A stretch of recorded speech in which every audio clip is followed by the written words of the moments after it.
What's up everyone? Punchy back with Higurashi When They Cry, Chapter 4, Himatsubushi. In the last episode, we had ourselves an apparently intense mahjong game. I don't know how to play mahjong. I have before, but I didn't understand any of those words.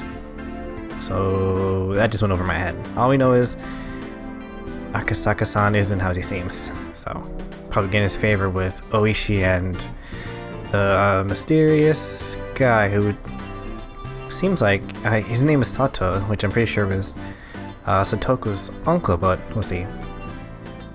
Well then, is it alright if I'm declared the overall winner then?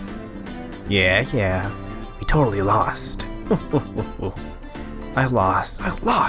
It's been a while since I lost this big. Still, when you were playing, boy, you were pretty into it. It was kind of scary. I hear that a lot. I don't mean to change gears like that, though. Did it really look that scary? Yup. The three of us nodded, emphatically in agreement.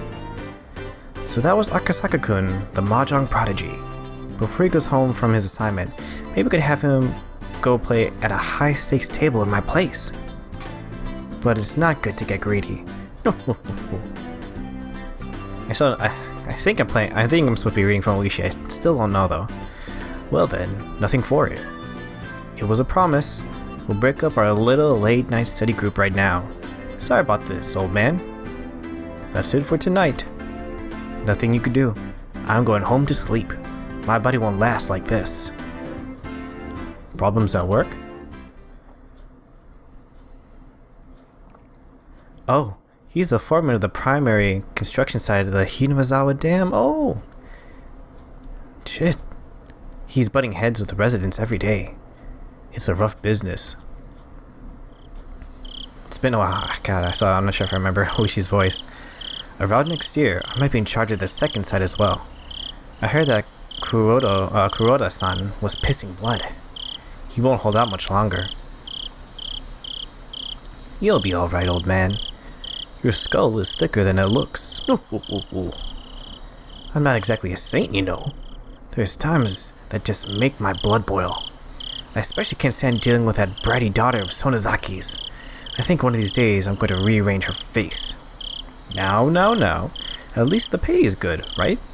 I heard the wages were pretty exorbitant. Of course they are. If the pay was cheap, nobody would hang around with that god-awful job. Hey Corrado, exactly when are the police going to tell all the villagers to shove off? There'll be a notice of eviction from the government, right? Maybe. I wonder what will happen. The old man, who identified himself as the foreman of the Hinazawa Dam, spewed a few complaints until he felt better about it, then left quietly. Well then, let's go. I'll leave the rest to Sato-san. Oishi-san, are you going home? If I'm here, I'll just be in the way, won't I? Besides, the one who brought Sato-san service, or who bought Sato-san service, was you. I didn't pay for my share. Oishi-san was kind of sketchy, but he was strangely conscientious about some things. Conscientious? I felt quite a bit of gap between myself and Oishi's generation from the part of him I didn't comprehend. Then boy. No, I can't call Mr. Mahjong boy no more. Is Akasaka-kun alright with you? Yes. Then Akasaka-kun. Shall we go? Well then, Akasaka-san. Later. If you're having any trouble, you can count on me anytime. I don't have any more money to pay you, you know that? You can just give back a little of what I lost tonight.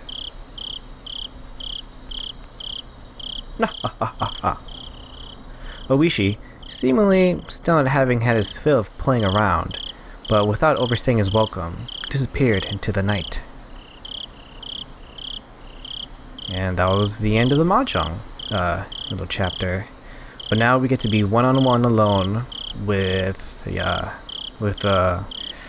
our source. Also, we were chilling around with a foreman. Was the foreman one who died? Right? The informant, named Sato-san, had me get into his car before he set off. He favored narrow roads and made numerous short left turns. Checking for being followed? Yeah, you know a lot about this. Checking to see if you were being tailed by making left turns was a rather classic technique.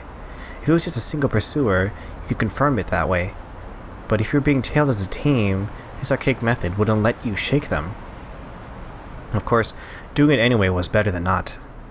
I didn't hear anything from the boss as to who you are, Akasaka-kun. Related to the police? If you're familiar with checking for being tailed, the only other possibility I can think of is something like a private detective. If it's not something I'd have to say, I'd like to refuse to answer that question. My. Ever since we played mahjong, you seem a lot more mature. I wonder where that hesitant person went. From when we first met. I smiled wryly. Looking back now, I had to be a little grateful for being made to play mahjong. Thanks to that, I was able to relieve some tension, which he really needed from our last encounter with little Rika-chan. Eventually, Sato-san, confirming that there were no cars following us, slipped outside the city. We were on a pitch-black country road, unable to see anything besides the light outside. The only thing I was able to hear were the hum of the car's air conditioning and the chirping of insects and frogs. I have heard from the boss that you want to hear a bit about Hinamizawa Village, yeah? Like about the old houses known as the Three Families, who control the place, or that right now it's pretty much the Sonozaki family running things? If you know that much already, I'll cut out the introductions. Then, if you would, can you confirm or deny if the Onagafuji Defense Alliance is involved with the kidnapping of Minister Inugai's grandson? Sato-san checked the rearview mirror one more time to confirm there wasn't anybody behind us before speaking. Last night, the Sonozaki main house held a family council. Did you hear about it from the boss? No. If it was a normal meeting, then it would just be all the relatives coming together over for a nice cup of tea or something. But a family council held by the main house isn't quite so relaxed. A family council held by the Sonozaki main house. Oh wait, that's me. Akasaka, I mean. That would be a meeting between those who truly controlled Hinamizawa Village. They wouldn't be talking about private family matters. It would be about the village as a whole. About organizing activities against the dam project. Among other things, everything would be decided there. In reality, they were deciding the fate of the village. At the head of the meeting was Oryu Sonozaki, more or less called Empress Sonozaki. As the ultimate decision maker of the clan, she was to be feared and respected. Infirm with old age, she was often unable to stand on her own, but her words carried enough weight to sway the fate of the village. It seemed that lately she had grown weak, and on days where she wasn't feeling well, remained bedridden. Family councils that occurred while she wasn't feeling well took place with her on the floor. In the middle of a dignified Japanese-style room, still in a futon, only the upper half of her body sitting upright, a stern look on her face. That was Oryu Sonozaki. Sitting next to her was her heir, Mion Sonozaki. She was still young. No, young wasn't quite the right word. She was a girl who remained childish. Her role was merely to sit beside Oryu Sonozaki, sometimes responding to her requests. However, she was the only one deemed worthy to succeed Oryu. She had the same hawkish eyes, enough to give pause to anybody who so much as look at them. Much was expected of her in the future, this granddaughter of the Sonozaki's leader. And also on either side of her sat several other important members of the remaining three families, the Kimiyoshi family and the Furuta family. First on the list was the Kimiyoshi family, of course the mayor of Hinamizawa Village, Kichiro Kimiyoshi. And lined up beside him were several more of his direct relatives. Opposite them sat the other of the three families, the Furuta family. The Furuta family was only comprised of the family of a Shinto priest, so the ones sitting there were said priest, his wife, and their daughter, Rika. She was doted on by many of the older folks in the village, and it seemed that Oryu was no exception. While the stress from just attending a family council was said to be enough to shorten your lifespan by 3 days, it seemed like Rika was the only one exempt from that.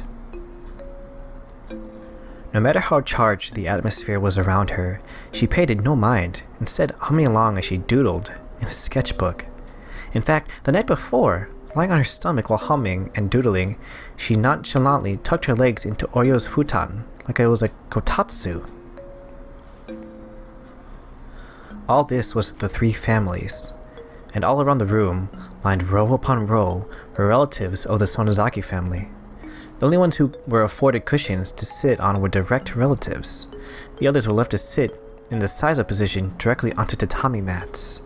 With Empress Sonozaki enshrined at their center, they were almost like a giant snake curled around the room. It was decided that everybody would sit in order of their rank. The number of people from the Sonozaki family was overwhelming.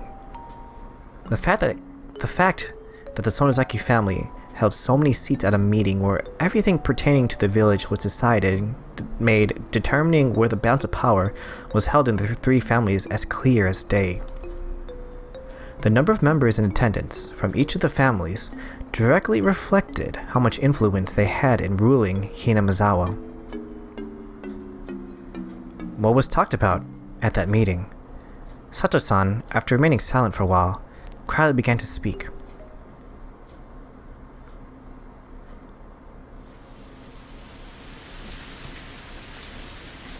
Wasn't our monetary gift of appreciation to the media a little large? Breaking the long moment of silence was the head of the Kimiyoshi family, Kichiro Kimiyoshi. The Onigafuchi Defense Alliance wasn't a business. They're nothing more than a private organization pushing for the cancellation of the Hinamizawa Dam project with no reliable source of income. Fundraising had always been a problem. When they first started operating, they managed to collect a sizable amount of funds through donations, but as the conflict dragged on, the amount was steadily declining. This isn't an era where you can get what you want just by throwing rocks. It's very important you don't underestimate the power of the media, and you want to borrow some of that down the road. The expressions of people related to the Sonozaki family were sullen. As the one who suggested that they should borrow that power was the family head, Oryu Sonozaki. The battle wasn't just about force of arms. In this civilized age, there were civilized methods of fighting. Oryu suggested that creating a strategy incorporating the mass media. Oryu's foresight was spot on, and the effects of that plan, while at first unclear, slowly began to manifest. If the physical confrontation at the construction site was meant to delay progress on the dam by even 1 day, then the propaganda war using the media was aimed at attacking the dam project itself. At first, there were those who had doubts about that strategy, but there was nobody now who called those results into question. But in order to maintain those media ties, a colossal amount of money was required. As long as the amount of funds they had was abundant, things would turn out just fine. It couldn't be argued that it was a massive expense, but the results spoke for themselves. But with the conflict continuing to drag on, the circumstances had changed. The head of the Sonozaki family, the one who sat at the pinnacle of the Hinamizawa's three families, Oryu, had suggested the idea herself, so it was already untouchable, and continued to be allowed to drain from the budget. Nobody acknowledged that it should be so allowed, but nobody could say anything. That was the price of dealing with the mass media. I mean, she's not wrong. What do you think, Oryu-san?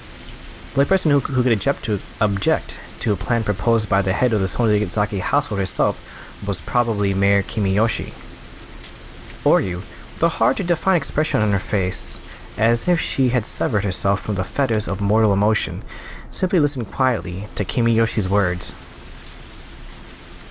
But really, it was hard to tell if she was quietly listening or didn't even have the intention of listening at all. Last year, we went through a lot of trouble getting people to wrap their heads around the price hike on the bulletins we were putting out. We convinced them that it was just the one time. It just wouldn't do it if we had another one this year. Right, Furude-san? The mayor looked to the priest and his wife from the Rude family for affirmation.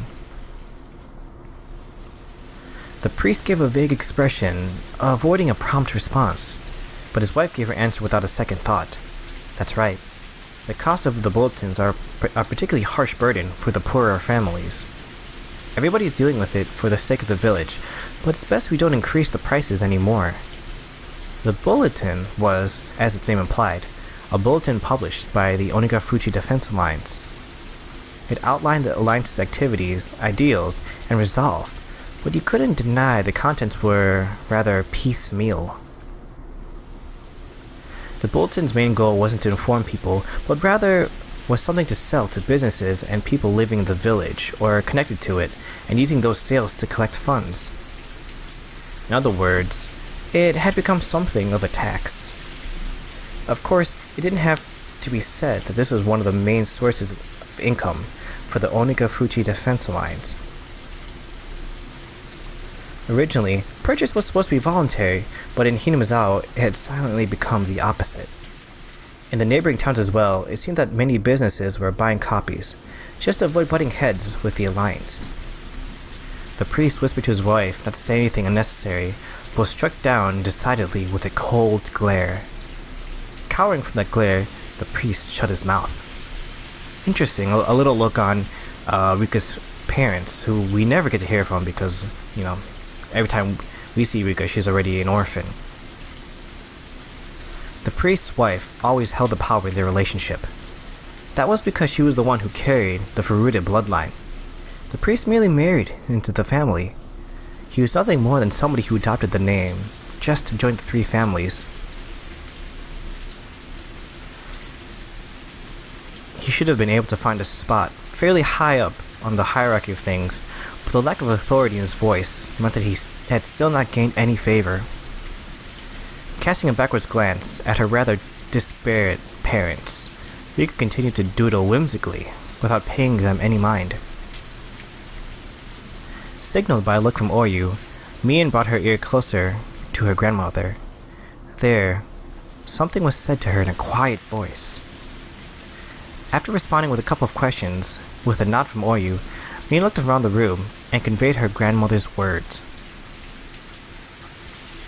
There will be no freeze on the price increase for the bulletin.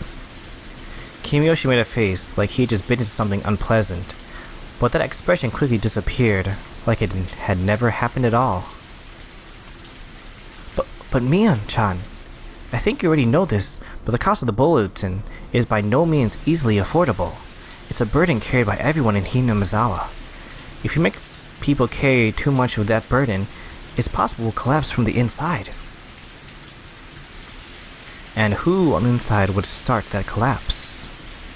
Who? I didn't mean like that. I'm asking who would be the first to buckle. Being cross-examined by a girl who still had fragments of childish remaining within her, the words stuck into Kimiyoshi's throat as he sunk into silence. Min repeated her question once more, looking around the crowded room. Everybody refrained from making eye contact to avoid being pierced by her gaze. The words she'd spoken were unarguably said in proxy for Oryu. That's why when Min spoke them, they carried the same weight. But the look in her eyes was different. Like Oryu, they had a hawkish gaze, strong enough that anybody looking upon them would freeze in their tracks and yield. But that gaze was without a question one that belonged to Mian herself. As Mian would eventually inherit everything from Oryu, the day when she would stand up as a young and capable leader in her own right would come. Nobody wanted to believe otherwise for even a minute. That's why nobody thought of Mian as just some sort of little kid.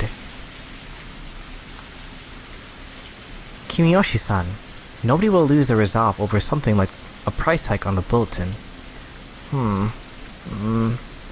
Kimiyoshi, while grumbling for a little bit, made a gesture as if to say he had no objection. The expenses related to the mass media will continue. If those expenses become too much, we'll have no choice but to continue the price hikes. Mian had rendered her judgment. Everybody bowed their heads, silently listening to her words.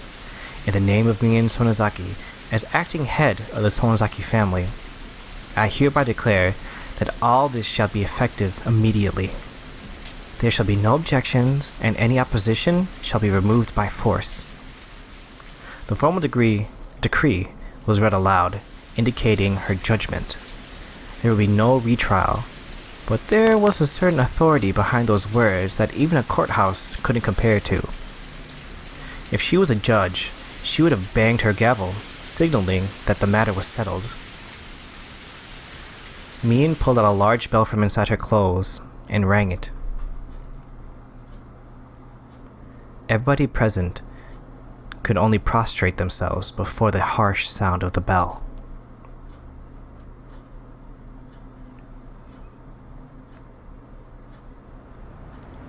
Well, that's a rather old-fashioned family council, isn't it?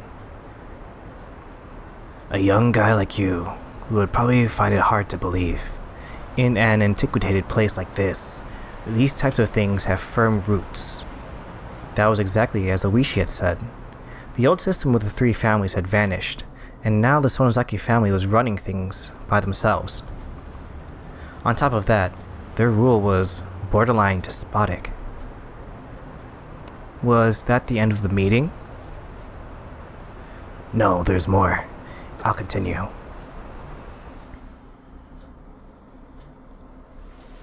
Eventually, after the ringing of the bell ceased, there was a deafening silence. Within all of that, a lone man shuffled closer to Mian and whispered something in her ear. Mian asked several questions, quietly in response. When she was satisfied, she motioned for the man to leave. The man who talked to Mian was a member of a gang that her father was the leader of. The organization had the entire area of Shishibun City under its control, so it was quite well known even here. Of course, this was talking about the criminal underworld, so it's not like just anybody would know. But just showing a patch with a gang symbol on it was enough to resolve any disputes in the neighborhood. Mian's biological father, Tooryu, was her daughter's husband.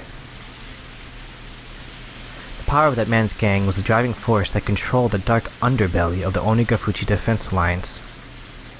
And so, that man, from his position and as the next in line to control the three families, continued to coerce everybody around him with his unconventional presence. Mian exchanged a look with her father. Was it okay for her to tell what she just heard directly to Oryu? It looked like she was asking him that question. Her father gently, but firmly, nodded his response. Mian also nodded, then sidled up to Oryu and informed her of something. Eventually, Mian finished conveying her message, separated herself from Oryu, and fixed her posture, waiting for Oryu to signal her response. It wasn't often that Oryu showed any emotion. That's why, when she started to laugh quietly, a vague sense of uneasiness crept over everybody in the room. That's quite the conundrum, isn't it?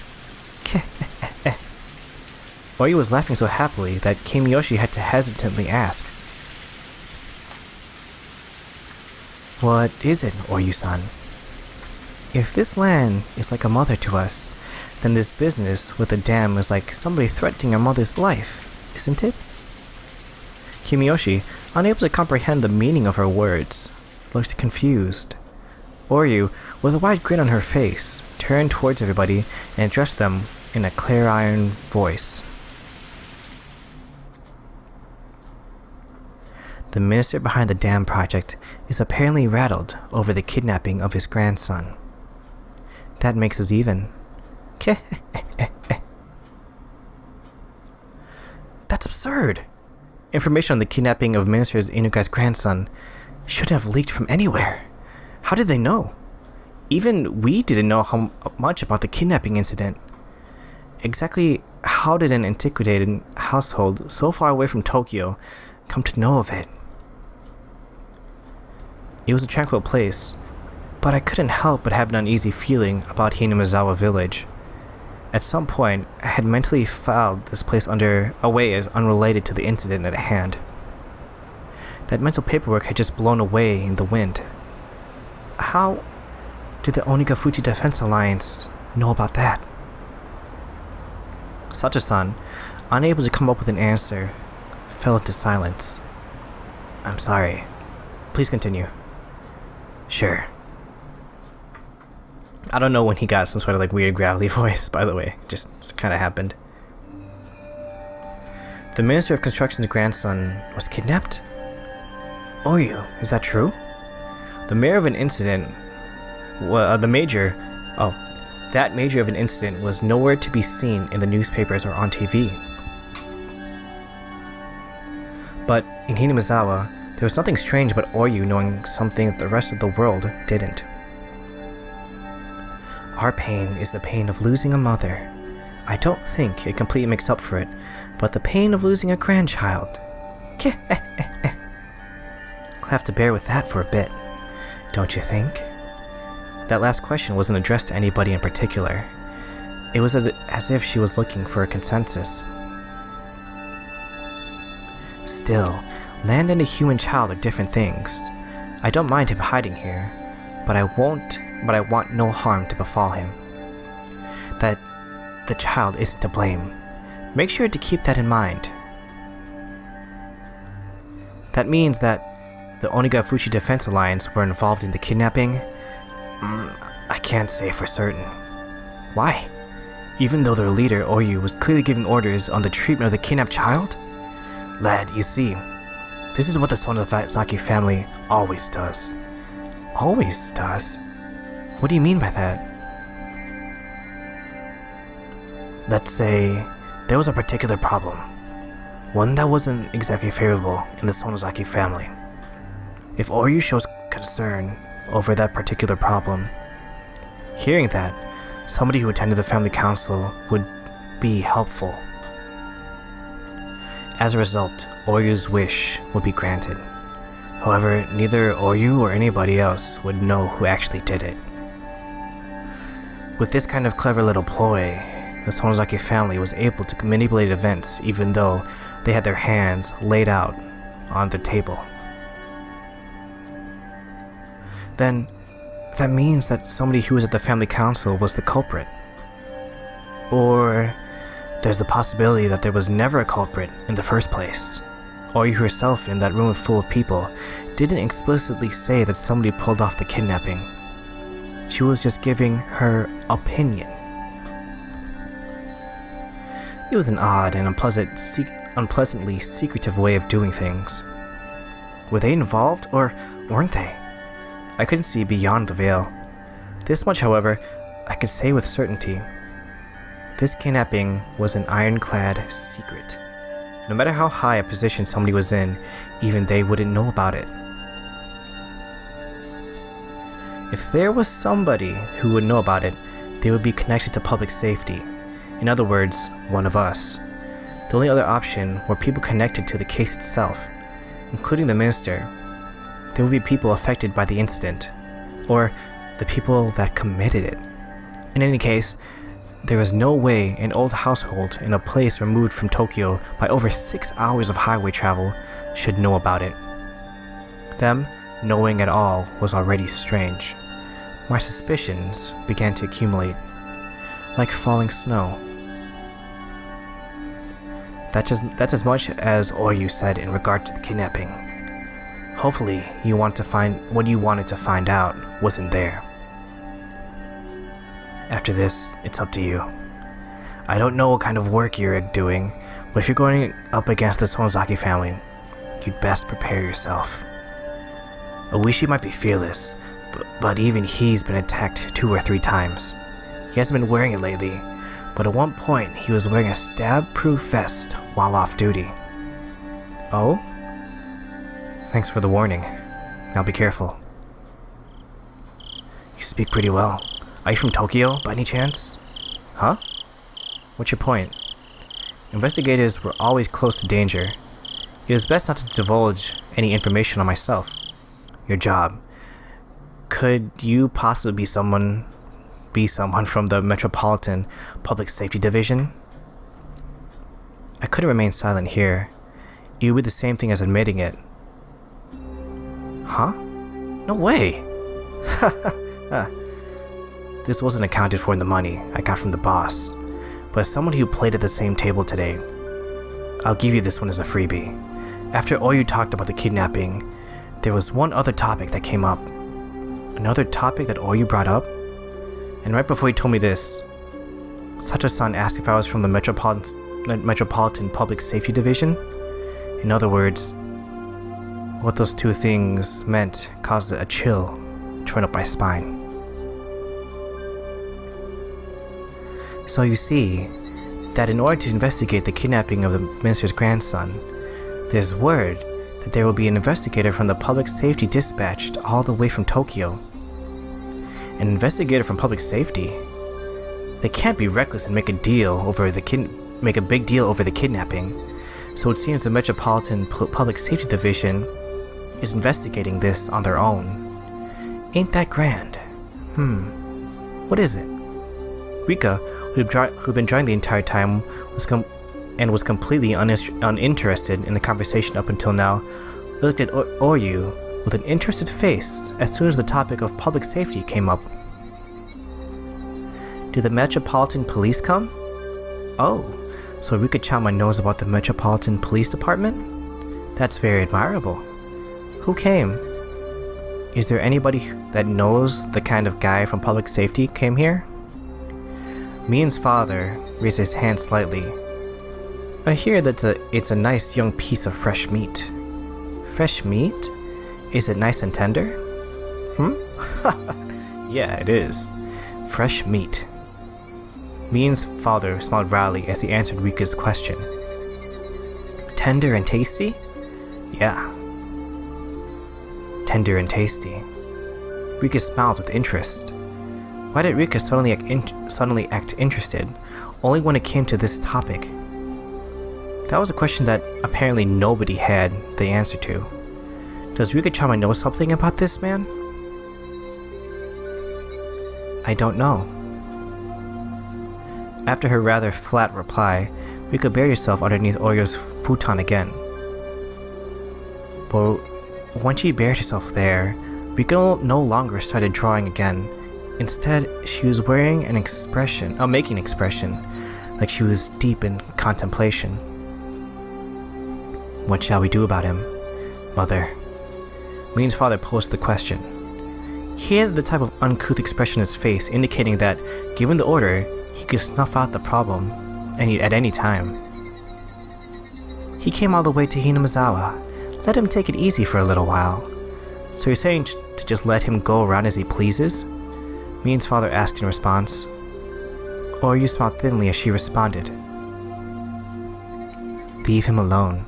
But if he starts causing too much mischief, when that happens, don't hold back. I don't enjoy being taken lightly. Is what they talked about apparently.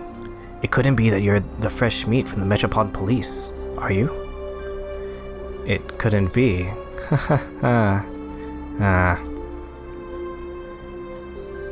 sensation of cold, bristling fear began to crawl its way up my back.